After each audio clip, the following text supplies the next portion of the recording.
राष्ट्रवादी महिला संघटनेत गदारोळ, रुपाली चाकणकर यांना प्रदेशाध्यक्षपदावरून हटवण्याची मागणी.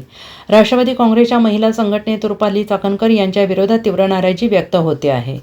पक्षाच्या पदाधिकाऱ्यांनी उपमुख्यमंत्री सुनेत्रा पवार यांच्याकडे पत्राद्वारे चाकणकर यांना महिला प्रदेशाध्यक्षपदावरून हटवण्याची मागणी केलेली आहे. पत्रात म्हटलंय की रुपाली चाकणकर यांच्यामुळे पक्षाच्या पुरोगामित्वाची प्रतिमा धोक्यात आलेली आहे. नाशिक जिल्ह्यातील महिला पदाधिकाऱ्यांच्या संयुक्त चर्चेनंतर असा निष्कर्ष काढण्यात आला.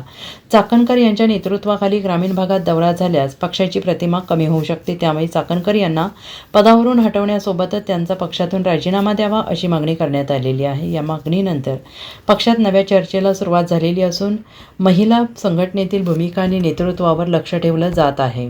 Bureau report, SBN Marathi, Nashik.